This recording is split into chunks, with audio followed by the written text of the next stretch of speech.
Então, nós estamos na nossa quinta e penúltima aula da matéria de educação cristã. Paramos na página de número 10.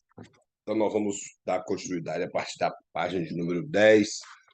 Como nós estamos estudando educação cristã, matéria essa que tem por interesse nos orientar e nos capacitar a recordar o valor do ensinamento bíblico no meio do povo de Deus e de dar essa aplicação e o valor devido à aplicação da palavra de Deus, a formar discípulos que tenham firmeza na sua caminhada, porque quando Jesus ele faz ali a chamada grande comissão, devido Marcos escrever o seu evangelho para os romanos, que gostavam muito das coisas rápida, ele utiliza o verbo ide, que no nosso português são como imperativo, mas do grego não existe imperativo, mas mesmo assim ele conota isso, a precisão e a necessidade urgente do anúncio do evangelho. Mas o evangelho de Mateus, como era bem de costume dos judeus, o ensinamento, ele fala ide e fazer discípulos de todas as nações, ensinando. Então, isso mostra que um discípulo ele só vai ter um sustento sólido na sua caminhada com bons ensinamentos. E Jesus ele era muito enfático a falar com os fariseus que eles deveriam produzir frutos dignos de arrependimento, ou seja, ao ensinar os seus supostos discípulos que eles tivessem condição de aprender o que era verdades bíblica e não contos que eles gostavam de fazer uso e histórias de linhas teológicas, seja de Shammai ou Hillel, e se apegado muito a fábulas e a interpretações forçadas da Bíblia. Mas Mateus, ele descreve o que Jesus ensina após a sua ressurreição, que era fazer discípulos através do ensinamento que eles escolheram de Cristo. Por isso que as cartas paulinas, principalmente a carta aos Efésios, fala que nós estamos fundamentados nos ensinos dos profetas, isso fala do Velho Testamento, e dos apóstolos, aqueles que receberam de Cristo, como os 12, com o falecimento trágico de Judas, quem assumiu o lugar dele, que é Matias, e com o 13º, o apóstolo Paulo, que escreveu, podemos dizer, 40 e poucos por cento do Novo Testamento. Temos também alguns homens que o apóstolo Paulo também ensina na carta aos Efésios, que eram profetas, que tais ensinava também a palavra do Senhor. Então, nós vemos que a Bíblia fala em Atos 2 que a igreja crescia e ela se dedicava à doutrina dos apóstolos. O que seria a doutrina dos apóstolos? Os ensinamentos que eles escolheram de Cristo. Tudo aquilo que Cristo ensinou no percurso dos 3 anos e meio aos seus discípulos, eles preocuparam em reproduzir de uma forma gloriosa, após eles serem batizados ali em Atos 2, com a presença do Espírito Santo que desceu sobre eles, a ousadia que eles tiveram e, acima de tudo, a inspiração divina para escrever. E claro que, além das escritas, que nem todos os apóstolos escreveram, nós observamos que e entendemos pela história que eles ensinaram e pregaram com muita veemência os ensinamentos de Cristo. Subentende pelo livro de Atos que a presença dos 12 ali na igreja de Jerusalém era muito notória, e os seus ensinamentos, como Pedro mesmo fala, que não seria correto eles largarem o ensinamento da palavra e a oração para cuidar da mesa ou fazer de serviço diaconal, mas que eles dedicariam completamente ao ensino da palavra de Deus. Então, isso, nós vemos que a preocupação dos primórdios da igreja era fazer com que as pessoas tinham estruturas bíblicas para poder ter um sustento na sua caminhada. Hoje nós vemos uma falta enorme, como eu bato na tecla bastante a respeito disso, uma falta muito grande desse interesse, tanto da parte de pessoas a aprender, como a falta de preparo de líderes para poder ensinar. Então, nós vemos que há uma Mateus, dificuldade. Bom dia. Eu estava assistindo a aula do pastor Luiz, e uma das irmãs até levantou um questionamento na aula da semana passada dele em relação a alguns líderes que não têm interesse que os seus membros, os membros de suas igrejas, venham participar de um curso teológico. E o pastor Luiz até fez uma ressalva. Nós temos um obreiro em Canérica, um jovem, inclusive esse jovem eu vi ele crescendo desde criança, desde os seus 9 anos de idade. Eu lembro dele na igreja, participando da escola bíblica, ali na escola de criança, respondendo todas as perguntas. E na época nós podemos dizer que foi uma profecia nossa mesmo. E eu disse para um irmão: esse menino, se ele crescer na presença do Senhor, vai ser um grande pregador do Evangelho. E hoje, realmente, ele é um grande pregador do Evangelho. Pastoreia do nosso ministério uma igreja que tem crescido e é responsável por mais duas no campo de Canérica. E ele incentiva tanto os obreiros como alunos, membros da igreja a participar. E ele tem 9 pessoas que participam do curso teológico Bereia, no curso básico.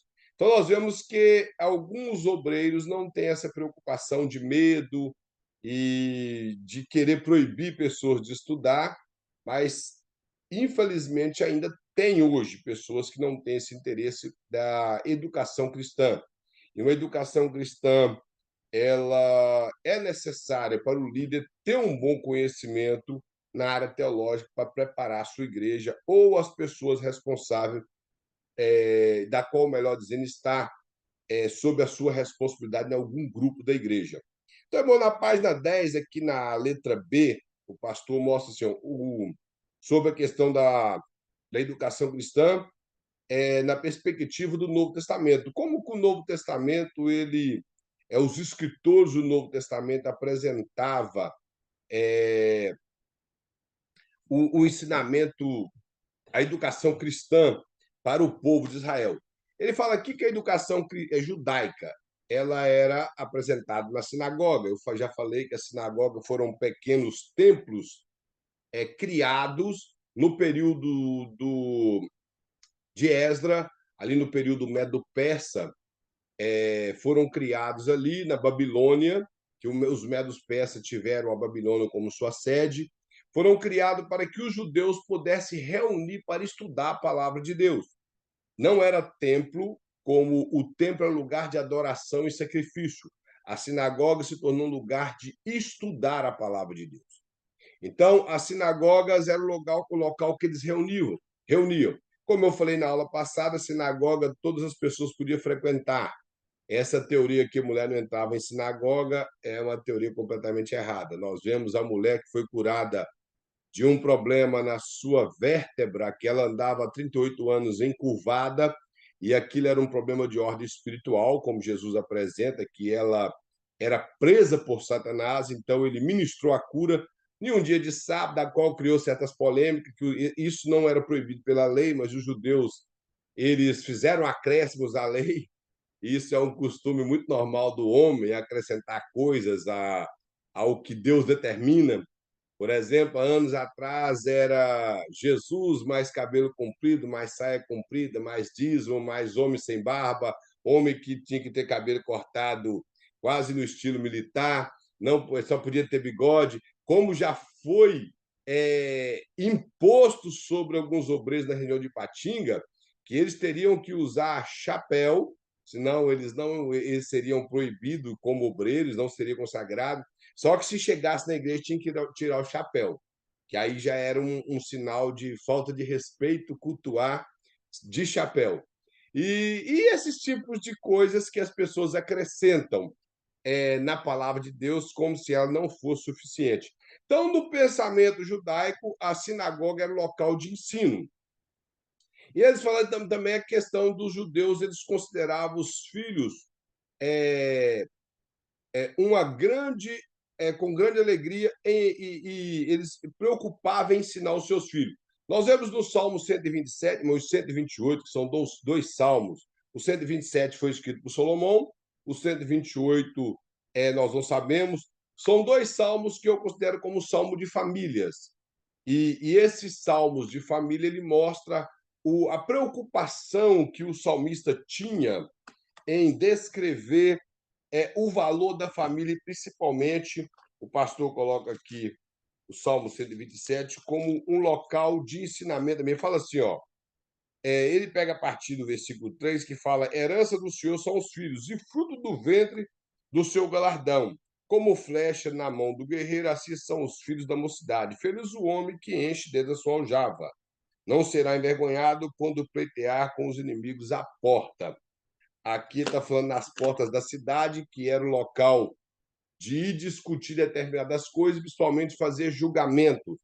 E aqui o salmista coloca que os filhos, depois de crescido, que eles tinham muitos filhos, os judeus, então, quando aquele senhor já ia velho ali, em alguma discussão por alguma ordem de lei civil, os filhos iam junto, e com a presença dos filhos, que eram muitos, o inimigo não tinha como bater naquele senhor ou maltratá-lo, porque tinha muitos filhos.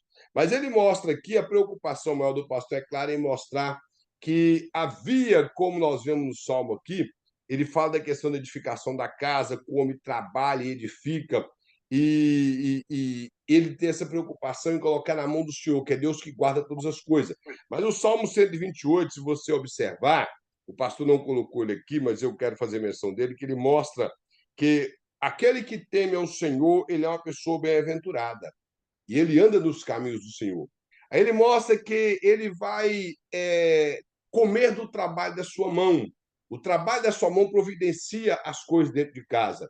E ele mostra que a sua esposa, no interior da casa, principalmente está falando de um local de repartição onde, quando se fala casa aqui, nós não podemos ter menção das casas como são hoje.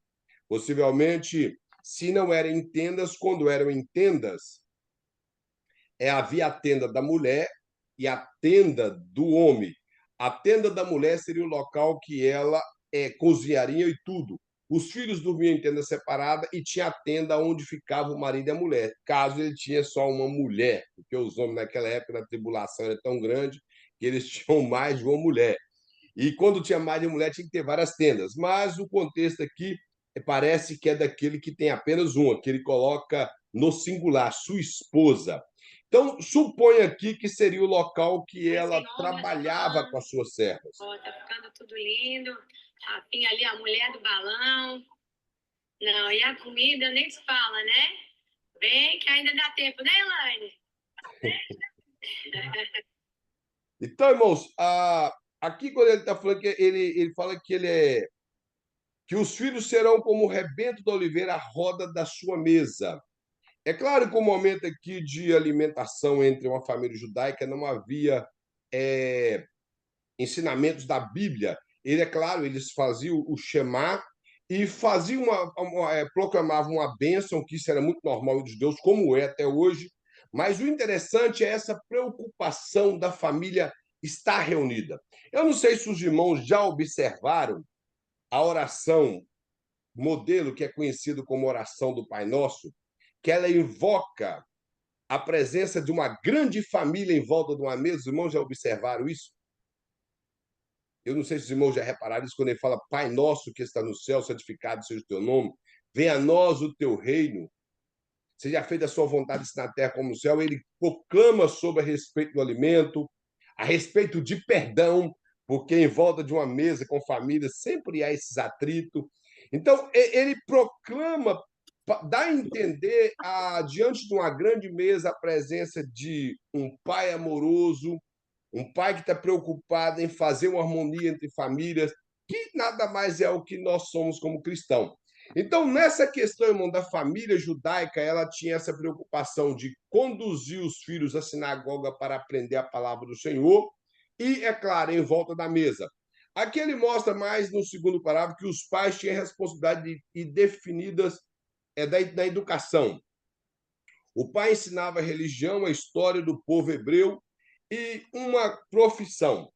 Uma das coisas interessantes que existe na carta aos Efésios, que eu gostaria que os seus irmãos puderem abrir, Efésios, capítulo de número 6, essa passagem, ela é claro, no nosso português, nós não prestamos muito atenção nisso, melhor, na língua portuguesa não tem como fazer discernimento disso, porque eles utilizam apenas uma palavra para pai no português. Então, nós não conseguimos observar essa diferença. Efésios capítulo 6, versículo 1, está escrito assim, ó, filhos, obedecei a vossos pais no Senhor, pois isto é justo. O apóstolo Paulo manda obedecer e fala que o filho tem que obedecer e não dá explicação. Fala que é justo e acabou. É como uma vez eu ouvi um vídeo de uma mulher. Ela diz que ela corrige os filhos dela e se ela tiver certo, ela está certa, e quando se ela tiver errada, ela está certa também. Então, ela diz que não importa. Ela estando certa, ela está certa, ela estando errada, ela está certa. Então, é justo obedecer os pais. Aí ele fala, honra teu pai e tua mãe, que é o primeiro mandamento, como nós entendemos, que tem promessa. Aí ele disse que para que te vá bem, ou seja, nada melhor do que nós entendemos que um filho que obedece a pai e mãe, somente na questão se os pais são cristãos. Isso aqui é indiferente de ser cristão, irmão, que nós temos muitos homens que têm uma boa moral, mesmo não sendo cristão, que tem, só um momento, que eles têm boa índole, eles têm boa moral para ensinar os seus filhos. Então, ele diz que eles irão bem. Nós vemos que bons pais, quando induzem os seus filhos no caminho correto da escola, da obediência a autoridades, de ter uma profissão, eles fazem filhos bons. E ele fala para que prolongue os dias na terra, porque aquele filho desobediente, como eu já falei, eles eram mortos, apedrejado um filho desobediente. E o último versículo, depois vou dar a oportunidade para a senhora, Manalete, só para me terminar aqui. Ele fala: É. vossos pais, não provoqueis os vossos filhos a ira, mas criai na disciplina e demonstração do Senhor. Antes de eu explicar, nosso Mandalete pode falar o Ah, que eu ele. queria falar sobre isso aí, porque a irmã que falou aí que ela estando errado tá certo também. Não tá, não, porque nesse versículo aí que você leu aí agora, para os pais não provocar os filhos. Não quer Sim, obediência, mas não provoca. Deixa os filhos. A gente que tem que corrigir, eu sei. Eu sou mãe, sou vó, e tem que corrigir, sim. Mas não pode provocar também os filhos, né? sim. Porque senão você está Agora provocando aí, vamos. você Por vira, isso que eu vou vira, explicar o vira versículo. bagunça. Isso. A Quando a gente Bíblia só... fala assim, ó, filhos, obedecei a vossos pais. Uhum, Se os irmãos observar, a palavra pais do versículo 1 está no plural e a palavra pais do versículo 4 também está no plural. Porém, no grego, no português, pai é pai. No grego, a palavra pais do versículo 1 é a palavra goneusim, que quer dizer pai e mãe. São os pais, o pai e a mãe. Os filhos devem obedecer os dois, tanto o pai como a sim, mãe. sim. Isso é a palavra que é utilizada aqui. Já a palavra, no caso, salva a mulher lá, porque ela é mãe. A palavra aqui para pais é pais, homem, no plural, que quer dizer a palavra pater, que inclusive Pater. no português traz a palavra, no inglês traz a palavra father, que é descrito da mesma forma que é descrito no grego. Então a palavra pater é apenas pai, homem. Mas, Por que eu peguei esse versículo e depois eu concordo com o que a irmã falou? Nós não podemos provocar a ira nossos filhos, mas nós não sabemos o contexto da senhora, eu só coloquei no contexto cômico. Eu não coloquei no contexto de que eu concordo com ela, porque eu não sei como que é o ensinamento dela com os filhos dela. Por que, que eu peguei esse versículo para mostrar para os irmãos em questão dos pais terem a responsabilidade de definir a educação do filho?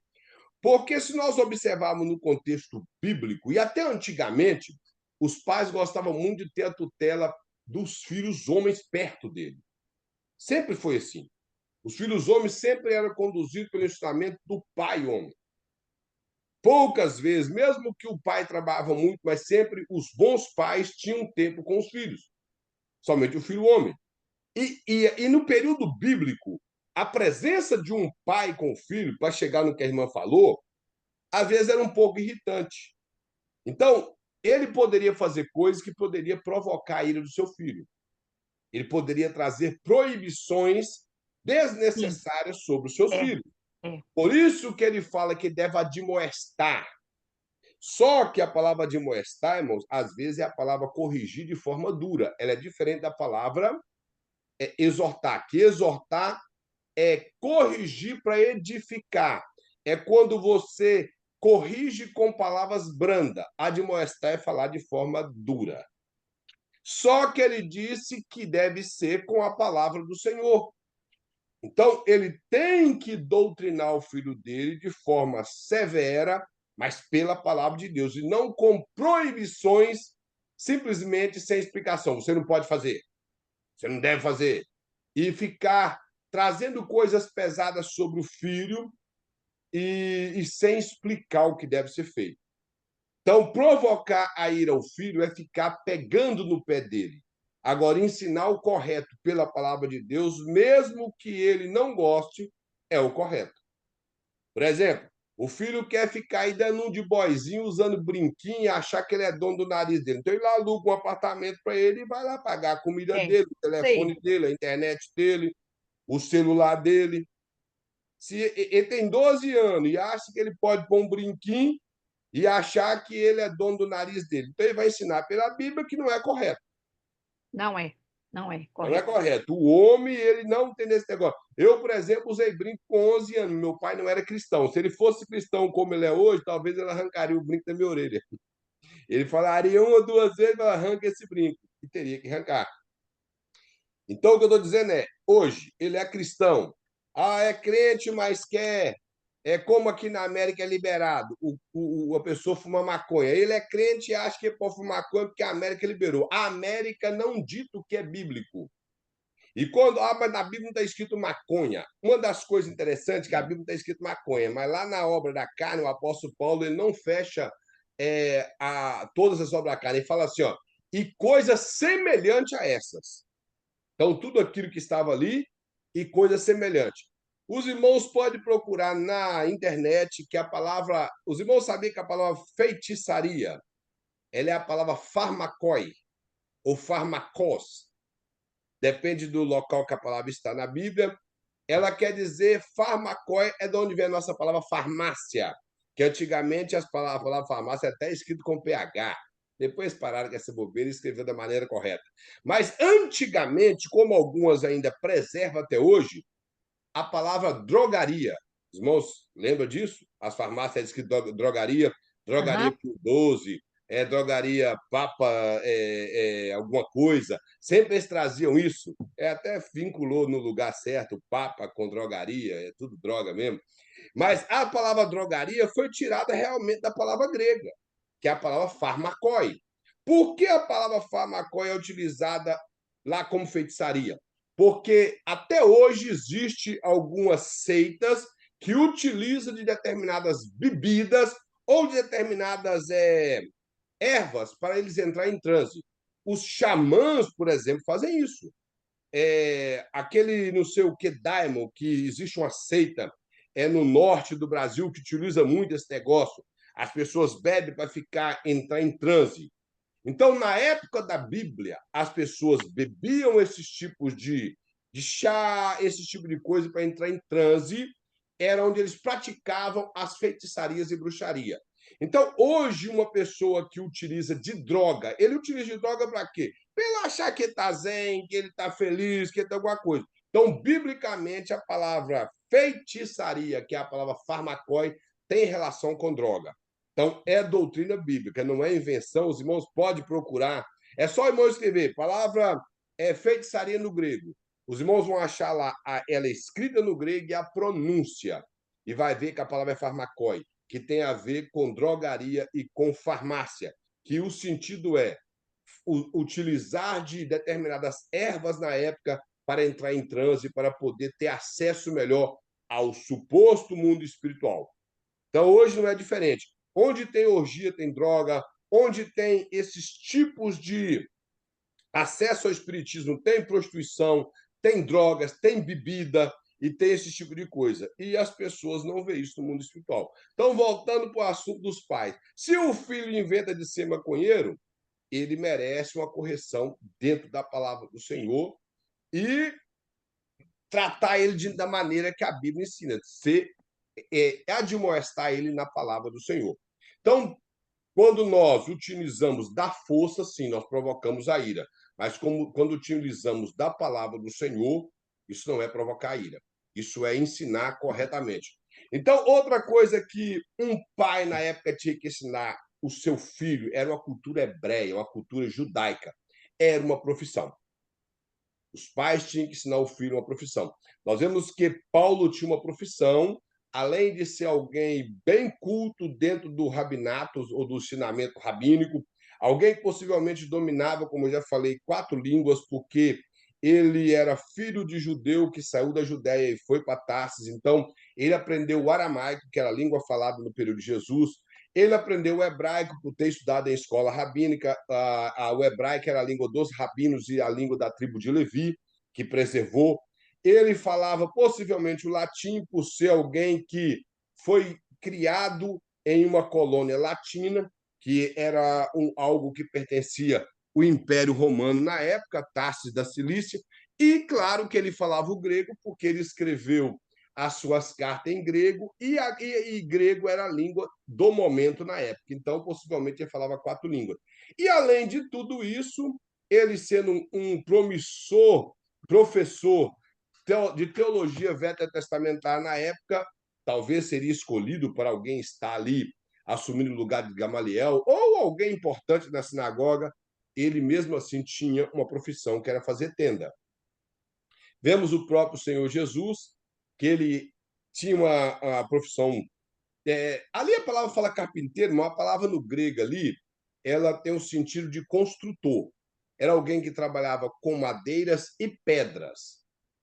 Então, nós temos que entender isso. A palavra ali é construtor. Foi traduzido por João Ferreira de Almeida como carpinteiro, talvez sendo essa uma das profissões, a madeira sendo a matéria mais usada na época. Os irmãos podem pegar a palavra no grego, que os irmãos vão ver, e tentar e pegar um lexo, uma tradução para o português, que os irmãos vão ver que a palavra é construtor, a palavra correta. Ou seja, alguém que trabalha com madeiras, pedra e até mesmo com ferro. Mas naquela época existia lá os latoeiros, que tinham sua profissão de mais mexer com questões de ferro. Mas o sentido ali para Jesus seria um construtor. Não tem essa história que Jesus fazia assim, a mesa aparecia, como já foi ensinado na internet aí, isso aí é mentira. Ele construía, se ele construía mesa, ele construía normal, igual todo mundo, com o serrote da época, com o cepilho de ficar ali lixando tábua, tudo da mesma forma. Ele nunca utilizou do seu poder para o benefício próprio.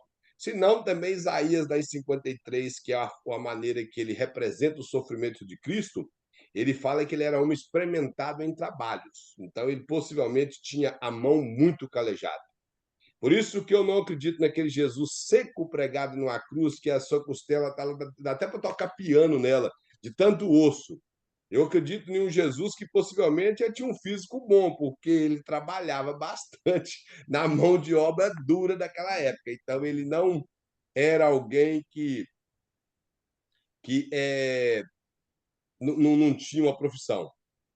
Então, isso era muito normal entre o povo hebreu naquela época. Alguém tem uma profissão. Nós vamos ver isso em outros homens da Bíblia que tinham profissões, porque era um costume judaico. Além do ensinamento religioso, um ensinamento histórico, o ensinamento religioso seria aquela parte que eles iriam conduzir os seus filhos a conhecer o Deus Yahweh, ou Deus Javé, de acordo com algumas traduções bíblicas, e mais conhecido como Deus Jeová, apesar dessa pronúncia ser repugnada pelo o povo judeu. Eles não aceitam essa pronúncia Jeová, porque eles colocaram colocaram letras a mais nas letras hebraicas, porque os artigos não existem na letra hebraica e foram acrescentadas. Nos textos maçoréticos não tem artigos, simplesmente consoantes. Então, para se pronunciar Jeová, teve que colocar os artigos, e por isso os judeus não concordam.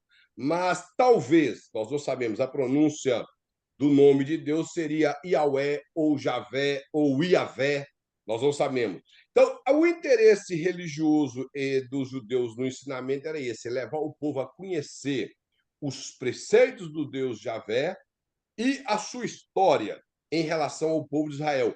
Como o povo de Israel foi separado para ser a nação santa, o que ocorreu com esse povo, toda aquela história do Êxodo, a caminhada ali no Êxodo, as leis que Deus determinou para o povo no livro de Êxodo e Levítico, no livro de Números e a repetição em Deuteronômio, determinar a história quando eles entrou na Terra Prometida através de Josué, os feitos que Deus fez através dos juízes, como um rei assentou no trono no livro de Samuel, até a história do cativeiro babilônico, como Israel caiu, como Judá caiu, como Deus preservou o seu povo ali na Babilônia, como Deus cumpriu todas as profecias do tempo e no espaço ali, através das profecias de Isaías, de Jeremias, de Abacuque e de outros, que veio se cumprir no Império Medo-Persa, profecias tais como a de Daniel, que descreveu a ascensão de impérios e a queda desses impérios, que foi algo tão magnífico que ele mostra desde a ascensão do Império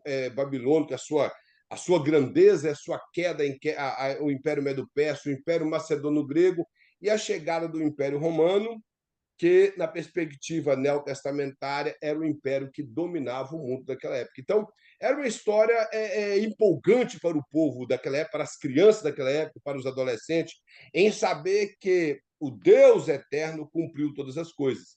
Então, quando nós entendemos esse tipo de coisa que ocorreu entre o povo de Deus, nada mais temos que glorificar o nome do Senhor, saber que dentro do tempo e do espaço, tudo que ele falou se cumpriu. Então, nós vemos a grandeza do nosso Deus. E essa parte para o povo de Israel era algo muito maravilhoso para eles. Apesar que já no período neotestamentário havia os acréscimos, e eles esqueceram dessa parte maravilhosa e discutir apenas questões de visão teológica como eu já falei, dos dois principais, como Hilel e Shammai. Bom, parece que nós estamos vivendo a mesma época. Hoje é essa discussão de calvinismo e arminianismo, o pensamento pré-tribulacionista, o pensamento pós-tribulacionista, é o amilenismo e o pré-milenismo. É sempre essas discussões vazias que não levam a nada. É bom aprender, claro, cada um tem sua linha teológica, quem é calvinista, quem é arminiano é arminiano. Como eu já falei, nós, assembleianos, somos arminiano através da linha de John Wesley. Mesmo assim, não concordo com tudo que é ensinado lá também, mas temos uma boa teologia. O povo pentecostal, volto até reafirmar, pentecostal e não neopentecostal, tem uma boa teologia. O povo pentecostal, povos que saíram da Assembleia de Deus, mas mantêm aquele pensamento clássico do pentecostalismo, tem uma boa teologia. Já o povo neopentecostal, que não tem teologia, não tem Bíblia, tem palhaçada, esse povo não tem a ver com ensinamento baseado na palavra do Senhor. Mas as discussões vazias de linhas teológicas, é desnecessário. Cada um tem a sua, cada um interpreta. De vez em quando eu vejo alguns debates, aí a pessoa pega o versículo e interpreta da maneira certa, aí o outro que não tem argumento começa ou a atacar a pessoa ou a enrolar. E se tem uma coisa, irmão, que nós, como estudantes de teologia, como professores e educador cristão, que talvez você tenha a parte de educação cristã na sua igreja, você não pode ficar com esse negócio de jogo de palavra. Esse negócio me adoece.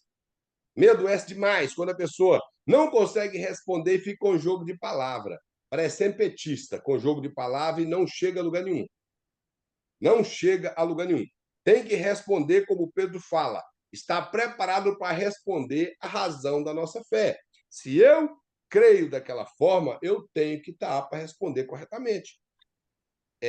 Se eu não tenho bom conhecimento das línguas originais da Bíblia, como eu estou dizendo por mim, eu não tenho, eu entendo um básico dos básicos dos básicos, mas eu, graças a Deus, tenho alguns léxicos na minha casa, tenho Bíblias, o Novo Testamento em grego, tenho uma Septuaginta salva no meu aplicativo. Então, eu preocupo em aprender da maneira correta, em ir no léxico, em tentar entender aquilo ali e dar aplicação. Mas quem não tem, irmãos, ele vai ser bem enfático no que o versículo está falando. O que o versículo está falando?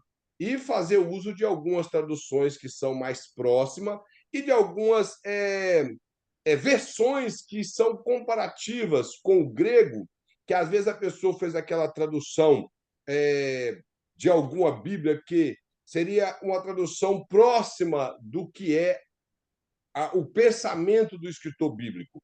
Então, esses tipos de traduções ou de versões ajuda, e por isso o ensinador tem que fazer uso delas, mas de forma alguma fugir ou tentar defender simplesmente uma linha teológica. Nós temos que defender o que é doutrina bíblica. O que é doutrina bíblica, nós temos que defender.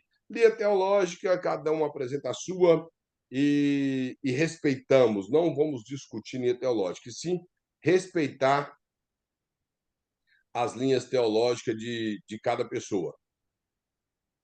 Outra coisa que o pastor coloca aqui embaixo é onde e como se davam os ensinamentos no período do Novo Testamento. Ele coloca que em Israel os alunos se familiarizavam com as escrituras e aprendiam a ler e a escrever. Isso, boa parte das vezes, é através das escrituras.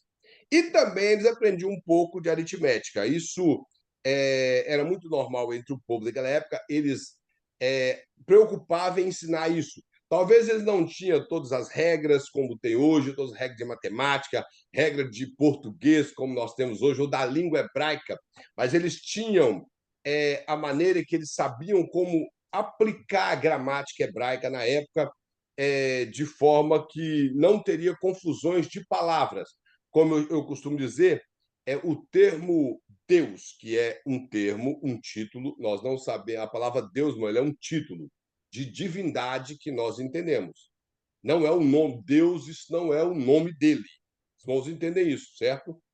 Que a palavra Deus é um título, que na nossa língua portuguesa ela apresenta a mais alta divindade, ou, na verdade, a maior de todas, a única divindade realmente que existe. Vou colocar o termo bem correto. A única divindade que existe é o termo Deus, que no nosso português descreve.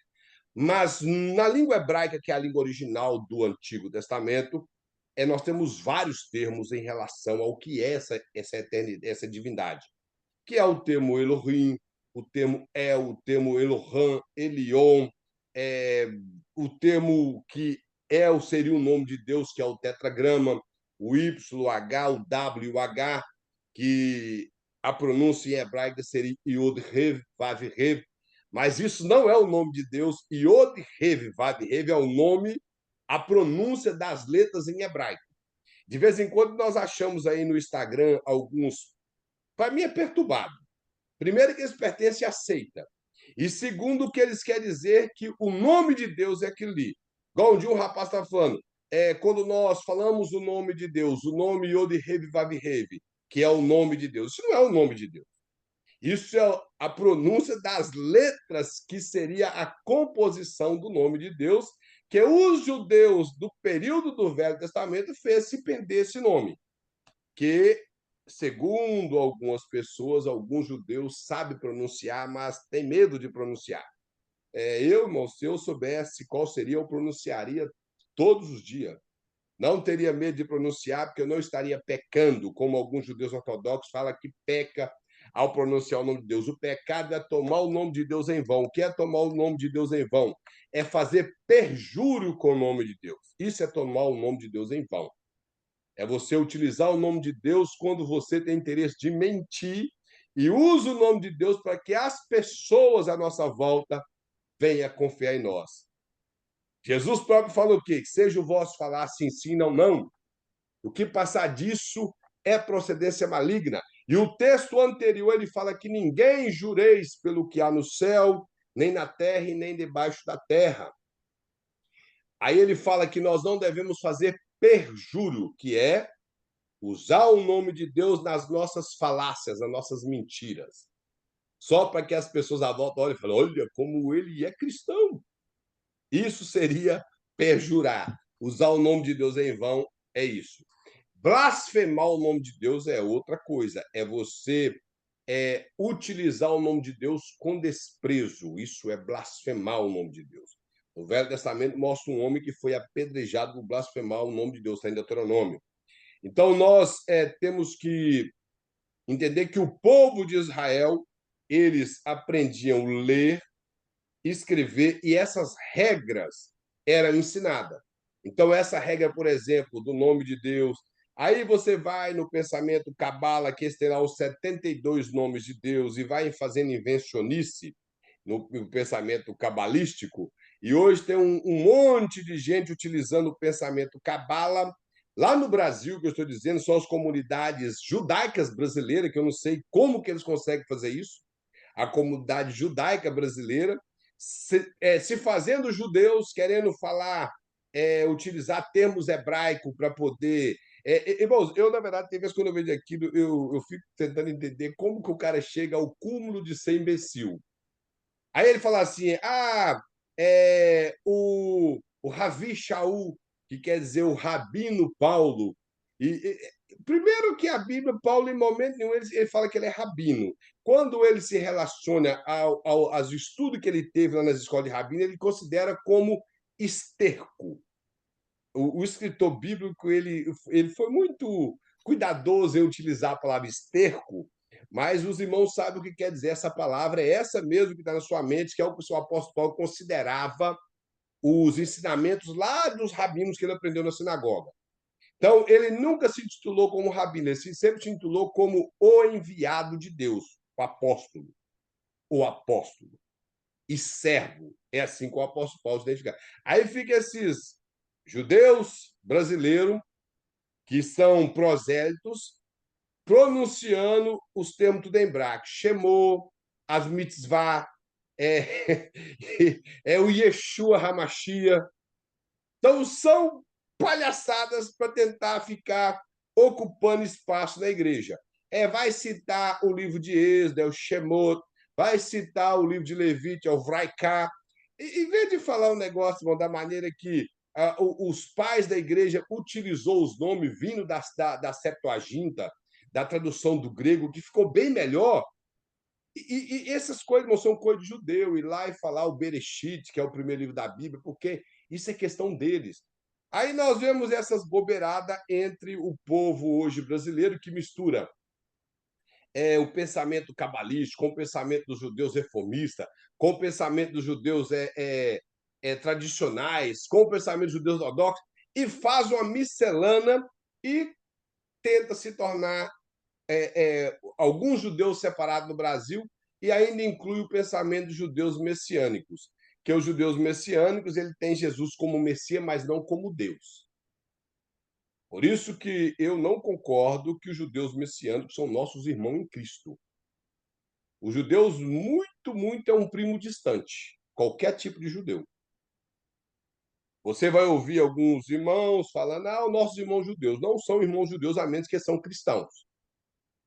Se eles são cristãos, que têm Cristo como Senhor e Deus e Salvador, são nossos irmãos em Cristo. Mas se eles são judeus messianos, ortodoxos, blá, blá, blá, não são nossos irmãos em Cristo. Vão estar entendendo? Irmão em Cristo é quem professa a fé em um Cristo que veio, morreu para salvar o seu povo e ressuscitou para levar esse povo para a eternidade de glória. Esses são nossos irmãos em Cristo. O nosso irmão em Cristo, que acredita na salvação pela graça. Sim, esses são irmãos em Cristo. Os demais são primos distantes, bem distantes ainda. Que Deus tem que ter misericórdia para que eles aceitem essa graça. Não tem nada a ver com os judeus são o povo de Deus. O cumprimento de judeu como povo de Deus já se cumpriu quando Cristo veio. Já se cumpriu. Os judeus, eu entendo pelas profecias que eles estão ainda no plano de Deus, mas estou falando como povo de Deus é a igreja de Cristo hoje. Esse é o povo de Deus, o verdadeiro povo de Deus. Então, irmãos, os judeus, voltando para o ensinamento de Deus, é que esse povo, que esse pensamento judaico, essa questão de judaizar a igreja, isso me deixa assim um pouco meio nervoso com essas bobeiradas dentro da igreja hoje. Eles tinham esse hábito de utilizar a Bíblia para educar. Aí o pastor coloca mais aqui que alguns judeus receberam instruções básicas. O que o pastor quer mostrar aqui, que é no segundo parágrafo aqui, é que eles tinham uma educação muito básica dentro de casa. Então, o que eles tinham que fazer? Enviar os seus filhos para alguma escola ou contratar um rabino para ensiná-lo dentro de casa. porém isso só cabia às famílias que eram melhores financeiramente. Então, como no período do Novo Testamento a pobreza era muito grande entre o povo de Israel, é, alguns defendem que havia um analfabetismo muito grande no meio do povo, eu não sei até o quanto isso tem de verdade, mas entendemos que o povo realmente tinha acesso aos livros da Bíblia.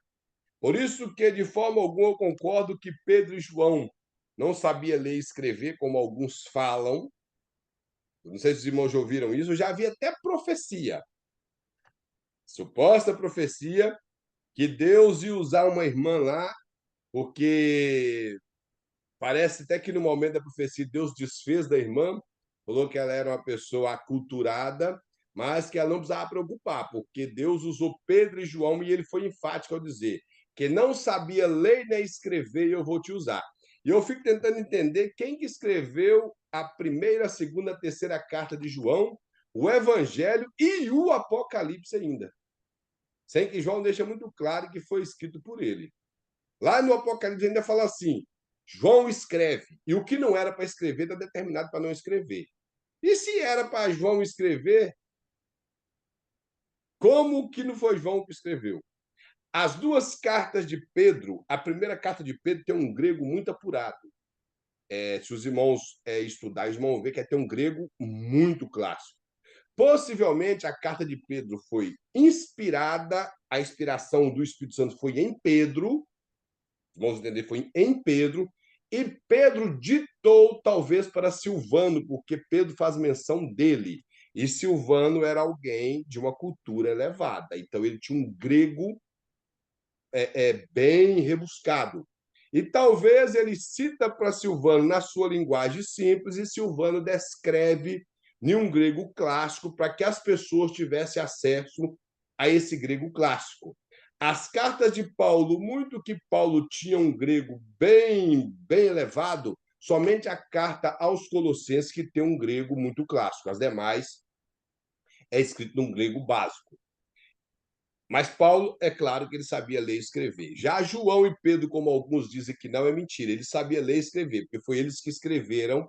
Pelo menos Pedro escreveu essa segunda carta, porque comparado do grego da segunda carta com o grego da primeira carta, nós vemos que o grego da segunda carta realmente é o grego koiné. Era o grego do povão. Da segunda era um grego mais rebuscado. Da primeira, melhor dizendo, um grego mais rebuscado. Então, nós, irmãos, entendemos que havia essa educação entre o povo e as pessoas do período neotestamentário, eles recebiam educação cristã. Os pais preocupavam em ensinar. Por que nós entendemos que eles tinham essa preocupação em ensinar?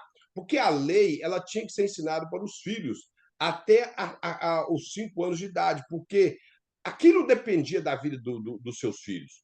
Os seus filhos tinham que aprender os 10 mandamentos, as leis de culto, porque eles viviam em torno do culto a Deus, e as leis civis, para que eles pudessem viver bem em sociedade. Então, como eles não aprenderiam isso? E, segundo alguns estudiosos, diz que eles tinham que decorar. Eu não sei se eles decoravam realmente os 613 preceitos descritos pela lei, e aí tinha que decorar ainda a tradição dos anciãos, ainda que era mais um monte. Então, eu não sei se eles conseguiram decorar. Porque se eles conseguiram decorar naquela época, por que que hoje os judeus de hoje não conseguem decorar?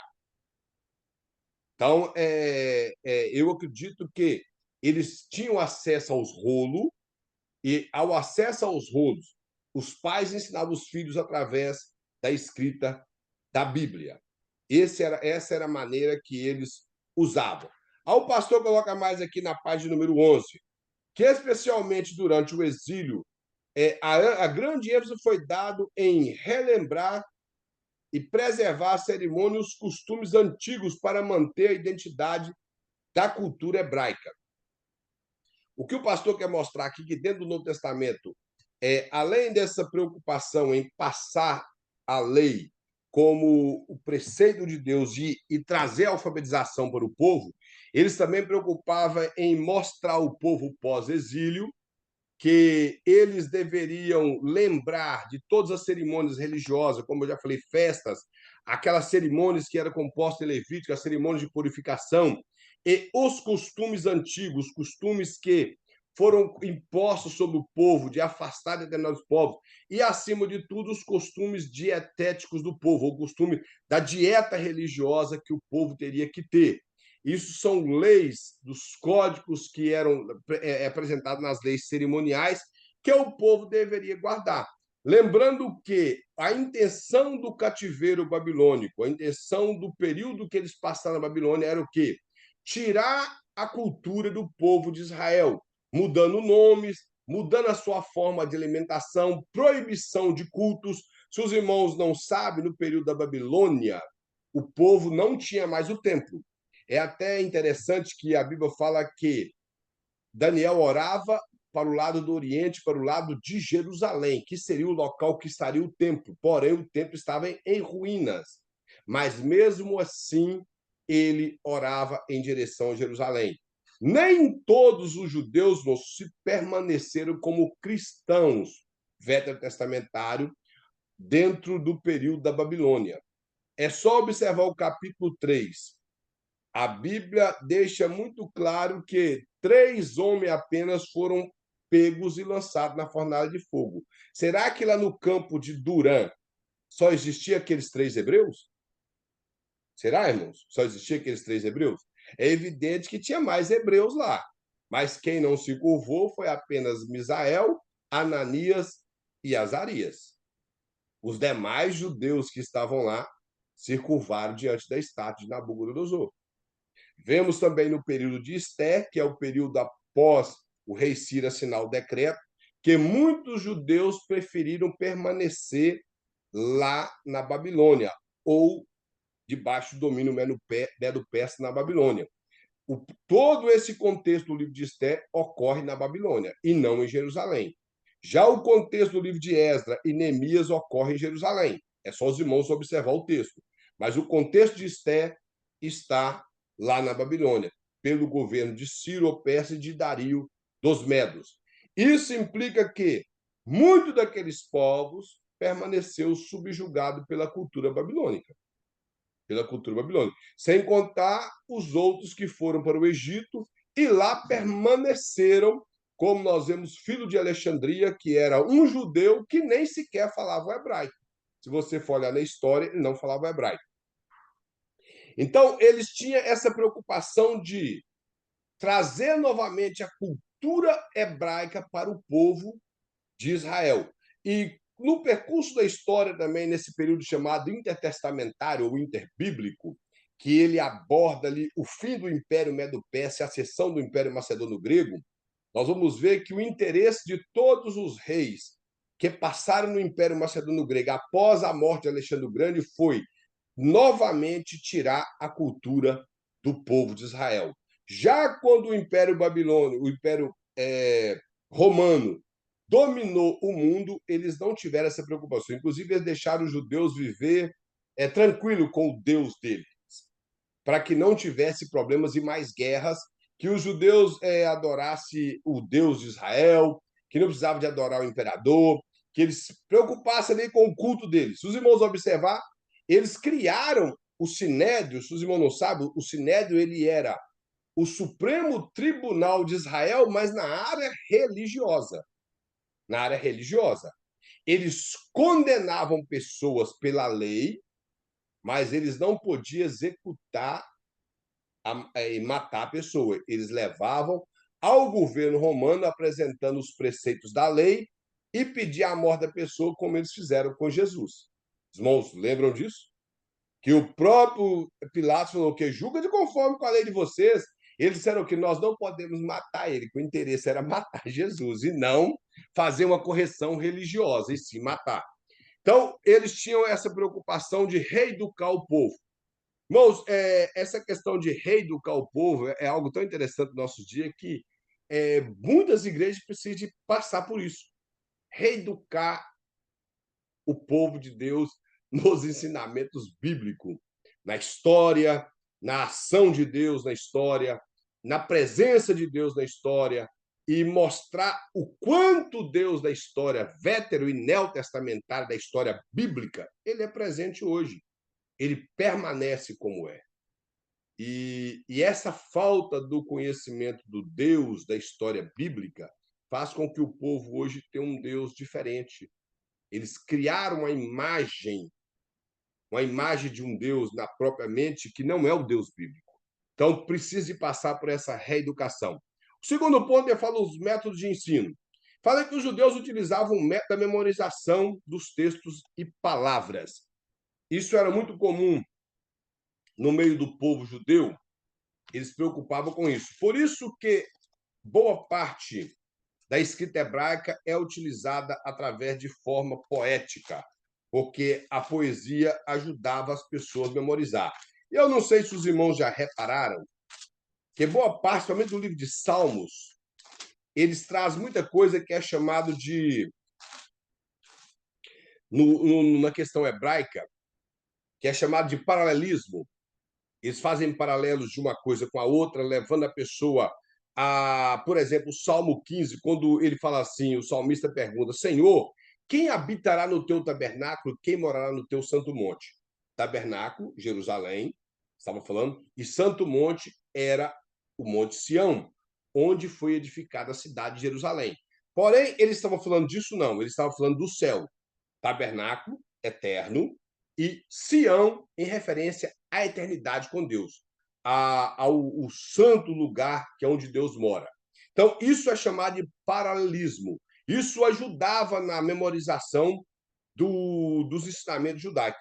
Outra coisa também que os judeus tinham muito que faziam era repetir aquilo que eles queriam em uma frase para o povo memorizar. Por exemplo, o salmista fala no Salmo 51 assim: olha, compadece de mim, ó Deus, segundo a tua benignidade.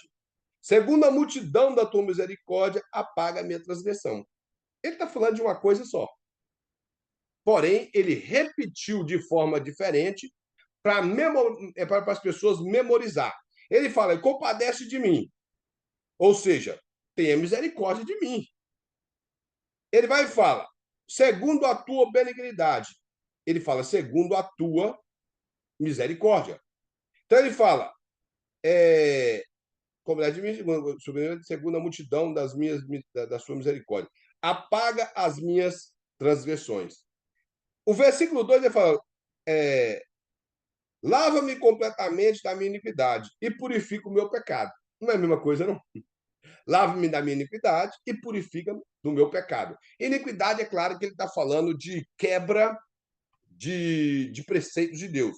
E pecado, ele está relacionado a todo ao que se referiria pecado, como iniquidade, a própria palavra pecado, a palavra transgressão. Então, quando ele utiliza purifica-me do meu pecado, ele está falando de tudo isso que poderia simbolizar quebra de mandamento e transgredir mandamento e ser uma pessoa que adora a palavra delito. Eu não sei se os irmãos sabem a raiz da palavra delito. Ela vem da palavra delinquente. Quando é imposto a lei, a pessoa quebra só para poder. Por isso que nós temos a questão dos delinquentes, lá no Brasil utiliza muito. São pessoas que gostam de quebrar a lei só para provocar. Então, assim era o pensamento hebraico. Aí ele fala mais, olha, pois eu conheço a minha transgressão. Ele está mostrando que ele sabe que é um pecador. Ele fala, e o meu pecado está sempre diante de mim. Ele repete as coisas para ficar memorizado. Então, os judeus tinham por hábito utilizar a memorização da palavra de Deus, fazer com que os seus alunos ou os filhos viessem a ler a palavra de Deus em voz alta, e principalmente nesse estilo da Bíblia, para que eles memorizassem. Outra coisa que o pastor coloca é que o aluno ele copiava e recopiava à mão, porque não existia naquela época a escrita. A escrita só foi criada no século XV por Johannes Gutenberg, então essa forma de imprensa, ou melhor dizer, não de escrita. Então era tudo escrito com pena e tinta. E a letra hebraica, ela sempre foi utilizada em forma de desenho. Então eles tinham que desenhar a letra, copiar e recopiar. Uma coisa que o pastor coloca aqui em observação, que eles não poderiam, tinha que preocupar em não errar.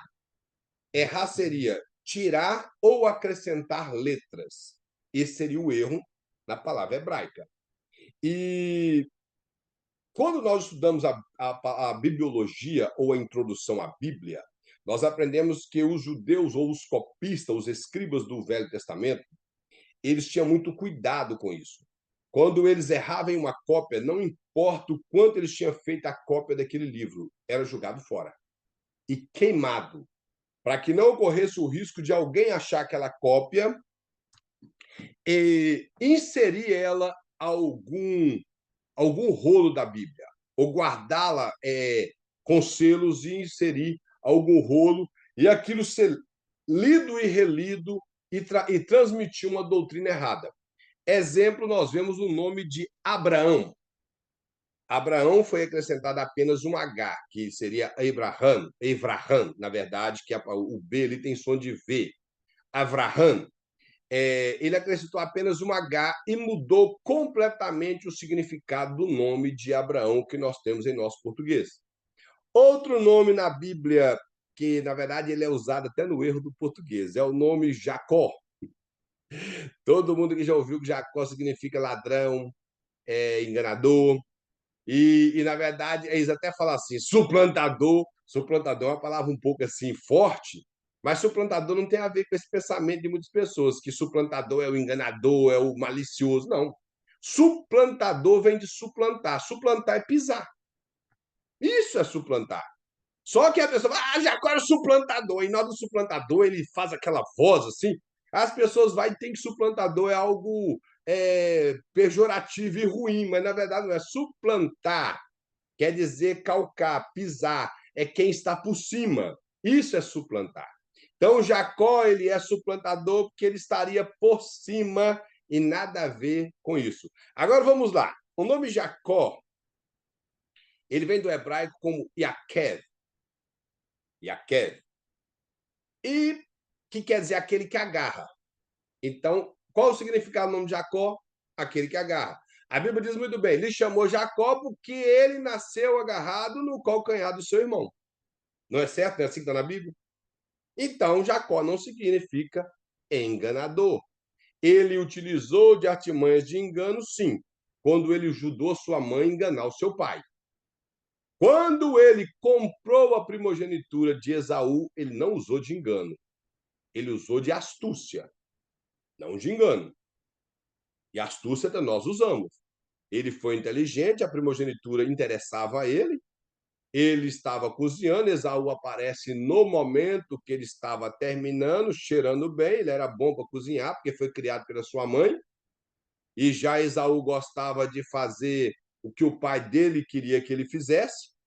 Então, o que ele fez?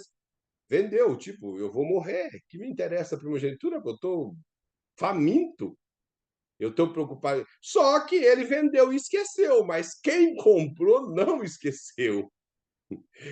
E sem contar da promessa divina que havia sido dito para a mãe dele, e eu creio que Isaac sabia também daquela promessa divina. Eu creio nisso, porque ela não ia esconder isso dele.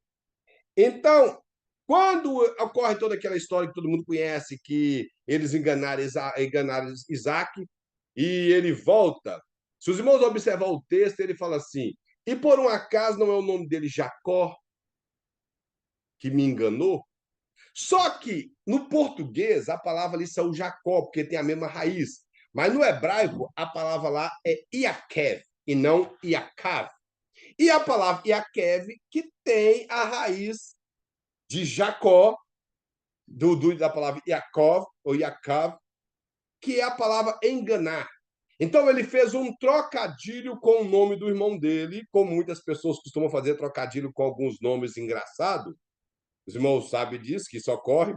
Na escola, principalmente, as pessoas têm alguns nomes exóticos, sobrenome, e as pessoas fazem trocadilho com o sobrenome de alguém. Foi o que Esaú fez. Na literatura hebraica, isso fica muito claro. Mas no nosso português, nós temos essa dificuldade. Mas no hebraico, a palavra Yaakav, Jacó, Iakev, aquele que o enganador, vem da raiz enganar. Então, por isso que se criou o mito que Jacó significa enganador. E voltando para o assunto da apostila, se trocar como Esaú fez de propósito, trocando uma letra do nome do seu irmão, ele fez o quê? Usou de um trocadilho e fez com que o pai dele entendesse que ele estava relacionando que o irmão dele era um enganador. Não que o nome do irmão dele significava enganador, mas que ele era astucioso e enganou o próprio pai. Então, esse é o sentido. E, como eu já disse, uma letra mudada no hebraico mudaria completamente o sentido de uma doutrina no período veterotestamentário. Por isso, a gente tem que ter muito cuidado com isso. O pastor coloca que este um método do uso de provérbios e parábolas. Isso nós vemos que no Velho Testamento isso tem muito, só um momento aí, irmãos, para colocar isso para carregar. No Velho Testamento nós vemos muitas parábolas em Jeremias, em Isaías, Ezequiel. Temos muitas linguagens de parábolas, a linguagem também metafóricas e provérbios. O livro de provérbios, irmãos, é o maior exemplo de forma de ensinar. Provérbios, ele é um livro muito fácil de aprender, porque nem sempre você precisa observar o contexto. O provérbio é aquilo que está escrito lá. Por exemplo, em Provérbios fala assim: não dê ouvido, não responda o tolo no momento da sua tolice. Isso está escrito em Provérbios. O versículo embaixo vai fazer: responde o tolo no momento da sua tolice. Então, o que é que isso quer dizer? Que há momento que você não tem que responder e tem momento que você tem que ser sábio e responder. É isso que quer dizer. Então, tem provérbios, o provérbios é isso. E isso era uma maneira muito fácil de ensinar para o povo de Israel ou para os filhos naquela época. Outra coisa que mostra que o ensinamento ele era de muito valor entre o povo de Israel é a maneira que Jesus se apresenta. Alguns falam que é o seu bar mitzvah, que aqui na América se chama bar mitzvah, quando a criança se completava entre 12 a 13 anos, se apresentava diante do rabino para haver algumas perguntas para que ele se ingressasse na cultura, na maior idade judaica, que é considerado de 12 a 13 anos, onde ele passa a fazer parte da comunidade judaica. Hoje virou nada mais do que um rito, mas naquela época isso tinha muito valor para o povo de Israel. Então Jesus responde com muita clareza, os rabinos ficaram maravilhados em querer entender que escola que ele frequentou, se ele era tão novo, e ver que ele tinha uma boa educação. Mas alguém vai falar, mas Jesus era Deus. A educação de Jesus veio do ensinamento dos seus pais, de José, da sua mãe Maria. É claro que ela guardava no coração a promessa que Deus fez através do anjo Gabriel para ela, mas ele precisou de aprender como qualquer homem. Senão, que vantagem teria Jesus falar para nós que teríamos que aprender? Se para ele veio tudo de mão beijada assim, pá, o céu raiou e veio do mesmo jeito que ele faz mesa, que passa a mão e o pau vira mesa, vai vir a sabedoria também? Não. Ele se esmerilou, debruçou nos rolos do Velho Testamento, que isso era a Bíblia no período de Jesus. Creio que os irmãos têm isso em consciência. No período dos apóstolos de Jesus, Bíblia era o Velho Testamento. É claro que no período de Pedro, alguns escritos de Paulo já era considerado, ou talvez todos os escritos de Paulo que já estavam circulando, era considerado como Bíblia também, inspirado por Deus. Mas a Bíblia formada era o Velho Testamento. O Novo Testamento só vai ser formado entre o primeiro e o segundo século. Na verdade, o segundo século, né? Dos anos de mil, melhor, de 140 e poucos, que houve-se a formação do cano do Novo Testamento. Mas até então só existiu o cano do Velho Testamento. Então, irmãos, as parábolas também, que Jesus utilizou muito desse recurso de linguagem para ensinar, porque Jesus ele ensinava para várias classes de pessoa. É claro que nós não podemos hoje viver de parábolas da igreja ou de contos históricos ou de ficar contando o seu schedule de casa, do seu trabalho e blá, blá, blá. Tem que ensinar a Bíblia. Pode-se usar alguma parábola, alguma ilustração, como eu já falei, que assim se formava o pensamento das igrejas reformadas isso há mais de 30 anos atrás, quando eles preocupavam nos seus sermões sempre ter uma história, seja verdadeira ou não, para poder iniciar o seu sermão na introdução. Eu, particularmente, gosto de iniciar minha introdução com o próprio tema da mensagem e um pouco do texto. Eu não me preocupo com história, ilustrações, é bem pouco que eu preocupo em contar, mas essa linguagem de parábolas, ela era muito utilizada para ensinar no período do Velho Testamento e o período do Novo Testamento, que era utilizada para ensinar e memorizar na cabeça dos filhos dos hebreus. Aí ele mostra que Jesus sabia ler e interpretar as escrituras.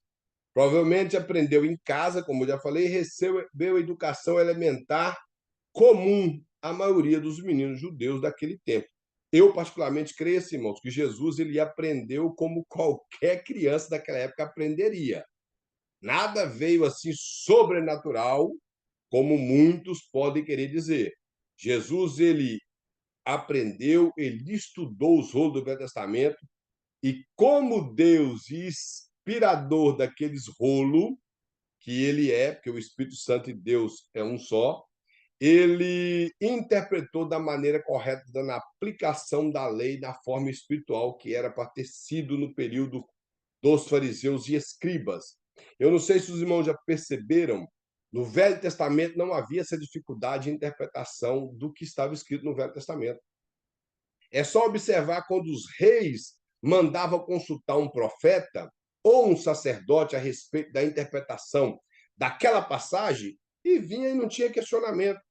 No período do Novo Testamento, como houve muitos acréscimos, muitos pensamentos de rabino, muitas linhas de religião na época, criou esse certo problema. Há uma fala de Caio Fábio, que hoje se tornou algo muito errado na internet. Se você procurar, você vai ver lá um corte em um ensinamento do Caio Fábio que diz assim: o que fez as religiões errar hoje e ter muitas religiões é a formação da Bíblia. Aí eles cortam o vídeo. Fazendo uma crítica ao Caio Fábio, mas o assunto completo ele não está fazendo crítica à Bíblia. Ele está dizendo que a formação do cano fez com que muitas pessoas interpretassem a Bíblia do seu bel prazer e criasse para si. Eu não concordo com o evangelista Jonathan, então eu vou sair da igreja e vou abrir igreja. Aí o nosso irmão Wilson não concorda comigo, porque minha interpretação está muito literal, e vai abrir a igreja para ele do pensamento alegórico. E vai indo assim. Isso é que o Caio Fábio quis ensinar, que eu concordo plenamente com ele. A formação do cano fez com que muitas pessoas, somente no período de Cristo, procurassem interpretar o Velho Testamento da maneira de Shammai ou de Hillel, ou interpretasse de forma alegórica. Isso trouxe muito prejuízo para o ensinamento bíblico no Novo Testamento. Por que eles tiveram muito choque com Jesus? Porque Jesus chegou ensinando a Bíblia ou o Velho Testamento no seu sentido correto. Por exemplo, o não matarás, Jesus ensinou da maneira correta. Matar para eles era só assassinar uma pessoa. Jesus mostrou que se você tem um coração maligno, onde você deseja mal para alguém, você é assassino. Jesus estava querendo mostrar que a essência da lei era essa. Essa era a essência da lei. Então, isso era ensinamento. É como eu disse, o tomar o nome do Senhor teu Deus em vão não era deixar de escrever o nome de Deus. Era mentir utilizando o nome de Deus. Isso era tomar o nome de Deus em vão. Era transparecer uma religiosidade utilizando o nome de Deus. O adulterar ia além da prática, ia além da prática que o homem poderia cometer naquela época, que a figura do homem era bem mais repetitiva nessas quedas de imoralidade sexual do que a mulher. Por isso Jesus utiliza a palavra homem ali. É claro que na palavra homem também ali não é a palavra andros, é a palavra antropo, que quer dizer o homem no sentido genérico, quer dizer homem e mulher, mas ele está utilizando a palavra homem porque era muito comum isso entre os homens, para poder designar o quê? Que aquele que se deitava com uma mulher que não fosse a dele cometia adultério, mas Jesus vai além. Então ele mostra o sentido da lei, que qualquer tipo de pensamentos impuro que nós produzimos dentro de nós, que alimenta algo que pode ser consumado lá na frente, é pecado. É pecado. E que leva uma pessoa a ser condenada à eternidade sem Deus. Então, nós vemos que Jesus ele era mais do que perito para interpretar a Bíblia. E depois dele veio o apóstolo Paulo. Aí aqui o pastor coloca aqui como também que era o método através dos evangelhos. Irmãos, os evangelhos, os 4 evangelhos, o evangelho de Marcos, Mateus, quando eu falei Marcos primeiro, apesar de na Bíblia ele não está em primeiro, ele está em segundo lugar, mas o evangelho de Marcos foi o primeiro a ser escrito. O evangelho de Marcos, Mateus, Lucas e João, que foi acrescentado nessa parte dos evangelhos num período mais tardio. Segundo alguns estudiosos, o evangelho de João só entrou na classificação de evangelho pós-reforma. Eu não sei se os irmãos sabem disso. O evangelho de João e o livro de Atos era apenas um volume, considerado como uma grande epístola. Não sei se os irmãos sabem disso. Só que os reformadores entenderam que o livro de Atos e o Evangelho de João, por ter 2 introduções, eles seriam livros separados.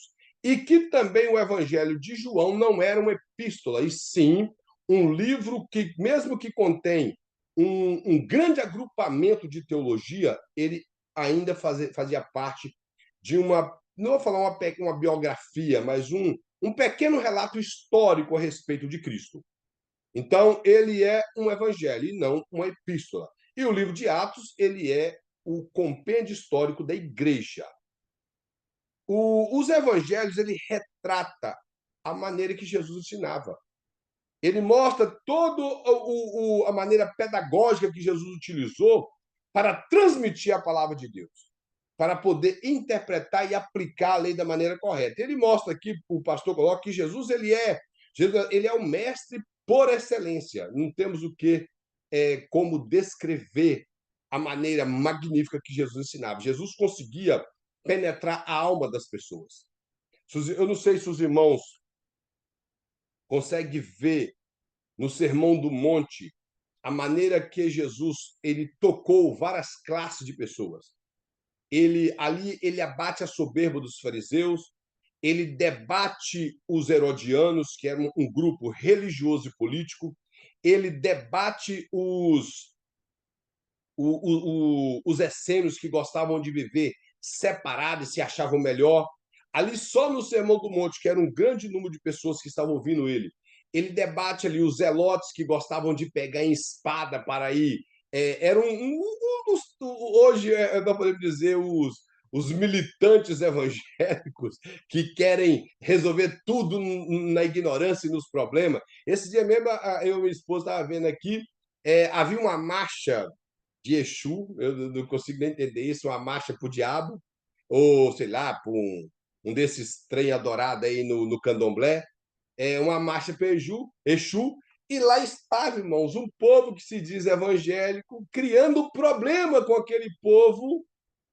Irmãos, não me interessa o que o cristão tem que fazer quando alguém se levanta com, por exemplo, ano retrasado, que houve aquele encontro de satanistas aqui em Boston. Aquilo foi um fiasco, porque o povo de Deus esteve orando e jejuando para que aquilo fosse um fiasco, como foi. Eles rasgaram Bíblia, não importa, a Bíblia continua sendo Bíblia. Na noite de São Bartolomeu, no século XVIII, eles queimaram milhares de exemplares na Bíblia, e eu tenho aqui. Essa e mais aqui em casa deve ter mais de uns 12 a 13 exemplares da Bíblia, com vários tipos de traduções diferentes e de versões diferentes. Então, não me interessa essas coisas, nós temos que orar. Aí, os militantes evangélicos, que são discípulos aí do Zelote, Jesus veio para ensinar eles também que não se pega na espada para resolver questão espiritual, se dobra o joelho. Jesus ele abate os soberbos ali, as pessoas arrogantes, as pessoas que amam dinheiro, as prostitutas, que seriam pessoas que achavam que viver uma vida promíscua, isso era normal. Jesus ele abrange a várias classes de pessoas só no Sermão do Monte. É só os irmãos ler atentamente que o Sermão do Monte abrange os religiosos e as classes mais baixas. Desde a prostituta até o que se achava o mais santo por ser religioso. Jesus abrange ali só no Sermão do Monte. Fora os demais ensinamentos de Jesus, que através de parábolas, através da sua explicação, as pessoas que tentavam prender Jesus com perguntas maliciosas. Jesus respondia com muita sabedoria. A única que Jesus respondeu com bem curto foi aquela que eles perguntou para ele de onde vinha a autoridade. Ele falou: eu também vou fazer outra pergunta. De onde vem o batismo de João? Aí eles disseram: olha, se nós falar que é do céu, eles vão falar: por que vocês não creem? Se nós falar que é dos homens, aqui tem muitas pessoas que gostam de João e vão apedrejar a gente. Então vão responder: nós não sabemos. Jesus falou: então pouco vou responder a vocês nada. E acabou o assunto. É a única vez que eu não quis nem perder tempo, mas nós vemos a sabedoria enorme de Jesus ao debater com aquele povo. Jesus não tinha que dar explicação de onde vinha a autoridade. A autoridade vinha do céu, dele como Deus eterno. Então, nós sabemos disso pelos evangelhos. E Mateus preocupou na raiz. Nós vemos que os ensinamentos de Jesus, irmãos, eram magníficos. Aí o pastor mostra aqui que ele trazia um método diferente. Isso intrigava as pessoas. O método de Jesus, ele era um método não baseado em falácias, baseado em contos, baseado na tradição judaica, não era baseado nos livros apócrifos que existiam na época, como todos esses livros que a Bíblia Católica tem, e outros que existiam, como o próprio livro de Enoque, que pode ser datado do ano 150 ao ano 80 a.C. Ele não preocupava com essas coisas. Os ensinamentos dele era uma interpretação correta do Antigo Testamento. Ele não preocupou em ensinar a tradição dos anciãos. Ele ensinava com muita autoridade e ninguém conseguia prender Jesus. Aí ele mostra que dentro do contexto histórico de absoluta falta de plano e diante da urgência de encontrar uma saída antes que fosse tarde demais, Jesus preocupou passar esse ensinamento de forma pedagógica. Ele fala aqui, olha, que a sua presença reacende a esperança de uma população carente. Quando você observa, principalmente o Evangelho de Mateus, o Evangelho de Marcos, você vê, isso, irmãos, é muito latente no Evangelho. Você vê uma pobreza e uma opressão muito grande no povo de Israel naquele período ali de Jesus. Uma pobreza enorme, se percebe ali. E uma necessidade na alma do povo. É só você ler o Evangelho de Marcos. Marcos, ele mostra Jesus já entrando em ação.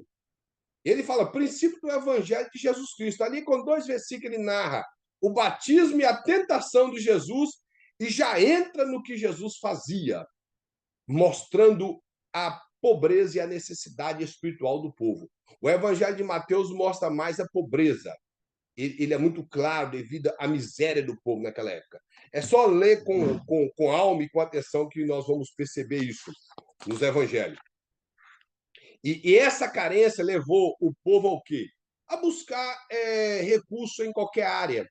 Então, alguns se filiavam aos zelotes, como eu já falei, aos escribas, ou melhor, a linha do farisaísmo, outros se filiavam aos zelotes para tentar debater contra o governo romano para tirar aquela miséria dali, queriam negar os impostos e outras coisas. Então, nós vemos a necessidade. Jesus veio trazer alívio para a alma do povo. É claro que eles esperavam o Messias da descendência de Davi, que seria poderosíssimo. E Jesus realmente ele era e é poderoso, porém para livrar o homem das cadeias espirituais. Aí ele mostra que Jesus anunciava o reino de Deus a todas as pessoas daquele período tiveram o privilégio de ouvir a respeito do reino de Deus. O reino de Deus, irmãos, dependendo do contexto bíblico, nós vamos ver. Num resumo, o reino de Deus é o governo de Deus na terra. E o governo de Deus iniciou com Cristo implantando o seu reino através da igreja. E o reino de Deus é a igreja de Deus na terra hoje. E, dependendo do contexto, o reino de Deus tem a ver com a eternidade que nos espera. Mas o reino de Deus, no contexto dos evangelhos, é a autoridade de Deus na terra imposta pelo próprio Deus. Não é aquele reino que os judeus esperavam, que eles interpretaram o termo reino de Deus de forma errada. Ele mostra que ele não excluiu ninguém, todas as pessoas tinham acesso ao ensinamento de Cristo. Outros não tinham interesse no ensinamento, tinham interesse em tantas coisas com Cristo, menos no ensinamento. Isso nós vemos em João 6. Ele mostra que, ele fala, a sua opção é clara, seu apelo também. Não é possível seguir Jesus e continuar apoiando um sistema terreno sem interesse pelas causas espirituais. Aqui o pastor coloca algumas referências, e ele fala da referência da questão de, quando ele fala, ele manda escolher. Ele mostra essa referência em relação ao dinheiro, que está no Sermão do Monte. Em relação ao dinheiro, por quê? Quando ele fala que não pode servir a dois senhores, no período do governo de Roma, as pessoas, devido às dívidas, se vendiam. Isso eram pessoas que eram professores, médicos, pessoas que tinham uma profissão boa. Às vezes endividavam e eles se vendiam até pagar aquela dívida. Então, eles eram considerados como escravos, porque eles se vendiam. Alguns se vendiam para duas pessoas, então ele conseguia servir a dois senhores. Mas boa parte deles tinha dificuldade em servir a dois senhores. Por quê? Porque ele não conseguia completar o seu turno e se cansava. Por isso, Jesus, utilizando dessa cultura que existe na época, ele fala que não tem como servir a dois senhores. Ou você serve ao Senhor verdadeiro, ou você serve ao dinheiro. No período da questão ali, está colocando a escolha de servir a dois senhores ou a mamon. Claro que estava falando para as pessoas avarentas da época, que se ocupava com o sistema deste mundo para poder viver. O que quer dizer essa passagem que o pastor coloca aqui? Que aquela pessoa que recebeu o ensinamento de Cristo, ele penetrou no coração dele, ele não vive de acordo com o sistema do mundo, e sim de acordo com o sistema do Espírito Santo. Por isso que o apóstolo Paulo fala: não vos conformeis com esse mundo, ou seja, não entra na forma do mundo. A palavra conformar ali é a palavra esquematosai, que vem da palavra esquema, que quer dizer uma forma que ela não para de uma maneira, é uma forma que está sempre mudando. Por isso é a palavra esquema, é algo que sempre muda. Assim é o mundo. O que era no pensamento de muitas pessoas dentro de uma cidade errado antigamente, hoje já não é mais. Antigamente as pessoas tinham até pudor para fumar maconha. Hoje os maconheiros fumam maconha em qualquer lugar. Tem pai que senta com o filho para fumar maconha. E se o pai tinha um filho, ele preocupava em sair de casa para fumar maconha. As pessoas antigamente tinham respeito pelas pessoas mais velhas. Hoje as pessoas não respeitam as pessoas mais velhas. Isso, às vezes, dentro da própria igreja. Então, nós vemos que o mundo está sempre mudando. Antigamente, as pessoas tinham vergonha de se assumir como gay. Hoje, eles estão querendo obrigar quem é hétero a ser gay. Ser hétero hoje é que é errado. Ser gay é normal. Vocês estão compreendendo? De forma alguma, estou criticando irmãos gays. Estou dizendo que nós temos que amar os gays, eles têm uma alma para Cristo, mas, biblicamente, isso não é normal. E antigamente eles entendiam que não era. Hoje, para eles, a normal é ser hétero. Tem que obrigar todo mundo a ser. E esse tipo de coisa. Então, essa é a forma do mundo. É você não entrar na forma do mundo, é você não aderir ao esquema do mundo, é não abraçar o que o mundo determina como padrão ético e moral. O que é padrão ético e moral é aquilo que a Bíblia mostra que é padrão moral e ético. Isso sim. E por isso ele fala, mas não vos conformeis com o mundo, mas transformai-vos. Novamente vem a palavra forma ali. E transformar é a palavra metamorfose. É a palavra morfê, e lá a palavra realmente é metamorfose, está escrito no grego dessa forma, que tem a sua raiz na palavra morfê, que quer dizer algo que transformou do ruim para o melhor e não tem variação. É a mesma palavra utilizada para a borboleta. A lagarta entra no casulo e tem o quê? Uma metamorfose. Ela vira uma borboleta, e, segundo alguns estudiosos, ela morre com 8 dias. As que vivem muito, vivem 8 dias. Mas ela permanece borboleta. Ela não vira lagarta de novo, ela não vira dinossauro, ela não vira peixe, nem nada. Ela permanece borboleta até morrer. Então, isso é metamorfose.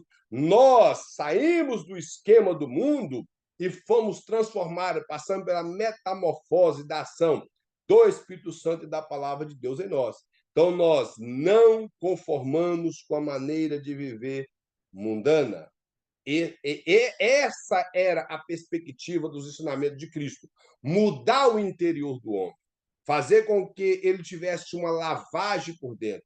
Porque a religião, irmãos, ela era perfeita, perfeitíssima na época de Cristo. Os apetrechos que o homem naquela época andava para rua fora, a maneira de versículo na testa, versículo no braço, roupas que chamavam atenção, óleo na cabeça, na barba, jejuar 2 vezes por semana, dar dízimo até da menor planta. A religião era perfeita. Eles andavam parecendo os verdadeiros crentes dos dias de hoje na aparência externa. O estereotipo era perfeito. E isso não é difícil de transmitir para o povo. Andar de terno, barba feitinha, como era o esquema da Assembleia de Deus, da Deus e Amor. Barba feitinha ou aquele bigodão parecendo de militar, cabelinho assim, sem ser como o povo fala, na régua. Não andar de bermuda, não andar de camiseta regata. Isso era fácil. As irmãs sofriam mais porque tinha que ter cabelo na perna desse tamanho, cabelo debaixo do braço que misturava com o cabelo da cabeça. Alguns irmãos tinham até bigode que não podia tirar. Sai arrastando no chão ou até no meio da canela, que os irmãos me desculpem do tempo que eu usar aqui, era denominado como Maria Mijona, que ela sai pegando assim um palmo para baixo do joelho, ficava aquele negócio no meio da canela, ridículo e feio. As irmãs tinham que usar aquele sapato que era sapato de boneca, não podia usar salto, não podia usar nada, cabelo na perna, cabelo debaixo do braço. Antigamente, irmãos, para quem não sabe, talvez o nosso irmão Wilson, que tem mais idade que nós, é lembrar, nem sabonete era permitido em uma época aí nas igrejas pentecostais como Assembleia de Deus. Você tinha que ser porco, falta de higiene para ser cristão. Eu imagino o Espírito Santo com a mão no nariz e falando misericórdia nesse povo cristão aí. Isso que era o padrão de santidade naquela época. E é a mesma coisa que o interessante é que a Bíblia mostra Jesus repugnando isso e o povo repetiu isso no início do século XX. Eu fiquei tentando entender quanta falta de conhecimento bíblico. Ensinamento bíblico tem que entrar no coração, é isso que Jesus mostra, tem que entrar no coração. Irmãos, me desculpe a verdade, mas essa é a realidade que sempre existiu. Irmãos, para fechar aqui, eu sou adepto dos bons costumes. Bons costumes, não exagero. Eu gosto dos bons costumes, preocupo em pautar dentro de um costume bom que a Assembleia de Deus eu peguei dela, mas eu não tenho isso como padrão de santidade, tampouco de salvação. Isso é algo que eu tenho para mim, porque eu gosto de portar dessa maneira. Isso não tem a ver com salvação, porque quando Deus olha para a gente, se não for misericórdia dele, ele só vê um bolo de pecado. Então, essa é a maneira que Deus olha.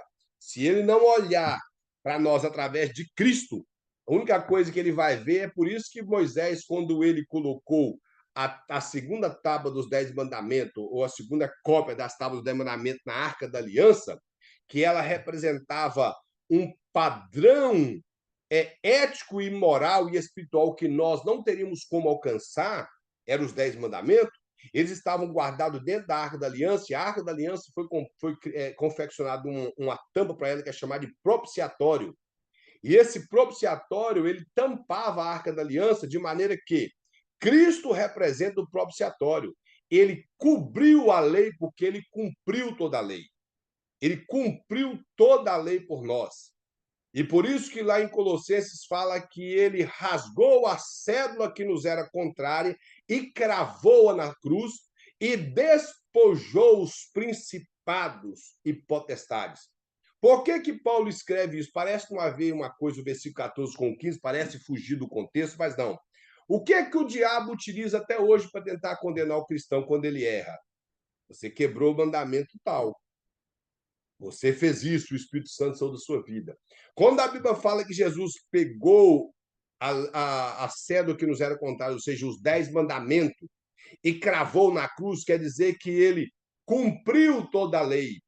E ele morreu transmitindo a graça para o seu povo. Nós somos salvos pela graça, não pela lei, não pelos 10 mandamentos. E ele cravou na cruz, despojou todos os principados e potestades, ou seja, ele tirou toda a armadura do diabo, de maneira que ele não pode mais te condenar pela lei, porque você vive pela graça. Quando ele tentar citar na sua mente, mas você é uma pessoa que matou, é uma pessoa cobiçosa, você vai entender, Cristo morreu por mim, mesmo eu sendo cobiçoso, mesmo eu cobiçando coisas que não é minha, mesmo eu tendo pensamentos que não posso ter, Cristo morreu por mim e através da graça eu tenho acesso ao perdão. É simples. Então, o diabo, quando ele tentar acusar o povo de Deus, nós vamos entender que a cédula já foi rasgada. E lá na cruz, que é símbolo, está o perdão do povo de Deus. Esse é o ensinamento básico de Cristo através dos evangelhos. Bom, nós vamos agradecer ao Senhor, lembrando que na próxima aula, eu creio, se o pastor, eu vou perguntar a ele, mas eu creio que na próxima aula já é prova, a menos que ele teve alguma dificuldade no bacharel e teve que aumentar a sua aula, porque ele tem andado bem com a matéria do bacharel em teologia, mas talvez ele possa ter alguma dificuldade, precisar de aumentar, de acrescentar mais alguma aula. Mas eu creio que não, porque ele já determinou que, passando a próxima segunda, no dia, me parece que é dia 9, que será a próxima segunda-feira, porque essa segunda-feira nós não temos aula, que é feriado, então seria dia 9. No dia 9 será a nossa prova, se tudo ocorrer da maneira certa e o pastor não precisar de mudar nada. Se caso ele não precisar de acrescentar mais alguma aula, nossa prova será no dia 9. E no dia 16 começa a próxima matéria. Reforçando, segunda-feira que vem é feriado e nós não teremos aula. Amém? Gostaria de pedir à nossa irmã Carlete que esteja abrindo seu áudio e a hora agradecendo ao Senhor por nós. Amém. Oremos. Soberano Deus, mais uma vez estamos na tua presença, Pai, no final desta aula, te agradecendo, ó Senhor, por esta aula que o Senhor nos deu, de estarmos aqui estudando juntamente com o pastor Kleber. Senhor, muito obrigado, Senhor, porque o Senhor nos deu condições de estar aqui nesta aula, Senhor. Continua usando o teu servo, Pai, para nos ensinar cada dia, e nós, cada dia, temos sabedoria para aprendermos de Ti, Senhor. Ilumina nossa mente, nos capacita cada dia, Pai, que viemos, Pai, aprender a Tua palavra. Tudo isso, Pai, também para nos ensinarmos para a glória e honra do Teu nome.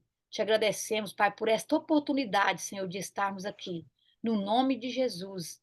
E nos dê uma noite em paz de sono, que o Senhor abençoa cada um dos nossos familiares. Nos ajuda, Senhor. Abençoa o pastor Luiz Prestes, da Ilha Vitória, a família dele, abençoa. Senhor, e tudo já deu certo. Nós cremos no Senhor, que a vitória é nossa, pelo sangue de Jesus. Amém. Bem, irmãos, que Deus em Cristo abençoe a todos. Todos tenham uma excelente noite, um bom resto de semana e um maravilhoso feriado. Deus abençoe a todos. Na paz. Amém. Para o Bye, Senhor. bye. A paz.